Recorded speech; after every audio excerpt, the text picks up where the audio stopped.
Il est 20h, mesdames et messieurs, bonsoir. À présent, le sommaire. Dialogue national inclusif, la sous-commission économie a fait valider mardi dernier son rapport. L'objet vous sera communiqué tout de suite dans ce journal. Le PNUD, initiateur du programme d'urgence de développement communautaire, a communiqué sur l'effectivité de ce projet dans les prochains jours. Nous le verrons également dans ce journal. Pour finir, aujourd'hui a eu lieu à l'Agence nationale des bourses du Gabon l'installation de la nouvelle directrice générale des coopérations internationales de l'ANBG, Madame Zora Kassa. Les informations vous seront détaillées tout de suite dans ce journal. Voilà, c'était tout pour le sommaire. Nous l'annoncions titre. Le 23 avril dernier, le Bureau du dialogue national inclusif a validé le rapport de la sous-commission économie. Cette plénière restreinte de ce bureau a statué sur les points arrêtés lors des travaux, notamment sur les questions des communicateurs d'infrastructures, les missions de la HAC et bien d'autres. Les sujets ont été abordés dans l'optique de participer à l'amélioration du pays. Rappelons que les conclusions de ces assises seront publiées dans les prochains jours. Pour l'instant, retenons que sur l'ensemble des propositions de cette commission, seules 2 en rapport avec la communication ont été rejetées par le Bureau du dialogue national inclusif.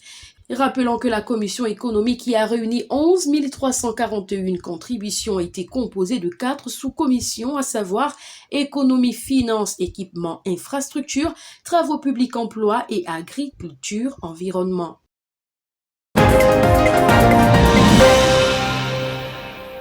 Dans le cadre du lancement officiel du programme d'urgence de développement communautaire, le PNUD, initiateur de cet instrument, ayant pour objectif améliorer l'accès des populations rurales aux services sociaux de base, informe que 9 équipes sont désormais constituées et prêtes à aller à la rencontre des Gabonais, et ce, durant 10 jours. En effet, inauguré officiellement le 16 mars dernier à Libreville, le programme d'urgence de développement communautaire annonce son effectivité de par ce programme qui débutera dans les jours à venir.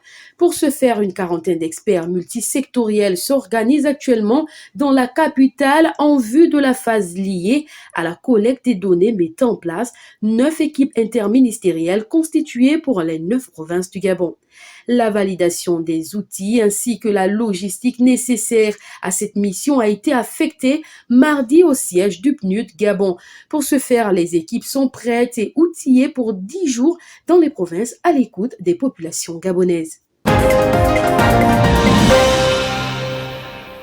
Aujourd'hui a eu lieu au sein de l'Agence nationale des bourses du Gabon l'installation de plusieurs responsables administratifs du secteur éducatif pour le compte de l'ANBG, notamment l'installation de la directrice des coopérations internationales, le responsable de la scolarité à la délégation de l'Estuaire, le chef comptabilité de la délégation de l'Estuaire et le délégué provincial. Étaient présents à cette cérémonie le gouverneur de la province de l'Estuaire, le directeur général de l'ANBG qui, lui, n'a pas manqué de donner des orientations quant aux défis que rencontre cette structure dont il a la charge. L'autre problème également, et je l'ai dit à Francine, c'est que nous avons beaucoup d'élèves qui n'ont pas de parents diplômés, et lorsqu'ils gagnent le bac, ils ont des problèmes pour venir diplômés, pour créer des comptes et remplir tout ce qu'il y a à remplir en ligne pour bénéficier de la bourse. Ça aussi, c'est une réalité au pays.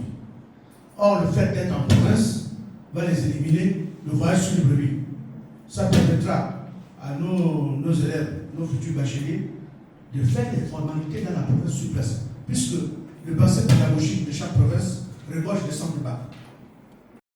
Plusieurs défis à relever, notamment avec la poursuite des distributions de bourses dans toutes les provinces du pays, la situation des nouveaux bacheliers vivant en province, la situation des étudiants vivant à l'étranger et bien d'autres. Autant de problématiques auxquelles la nouvelle directrice des coopérations, Madame Zora Kassa, nommée le 20 mars dernier, s'est exprimée. Ma première bataille serait de réussir à faire en sorte que mes étudiants réussissent à retrouver leur bourse dans les délais très, très courts, de telle sorte que les bourses ne soient plus payées en retard, d'accord, que les étudiants se sentent en sécurité et qu'ils sentent qu'ils appartiennent au Gabon, de telle sorte que le développement du Gabon passe par eux, parce que l'ANBG est constructeur d'avenir. Merci. Disons que ces nouvelles nominations sont une preuve que le gouvernement, bien plus que le chef de l'État, le général de brigade Brice Clotaire Oligui-Nguema, accorde une priorité au bien-être des apprenants, un bon suivi pour de bons résultats qui à l'avenir serviront encore plus au développement du pays.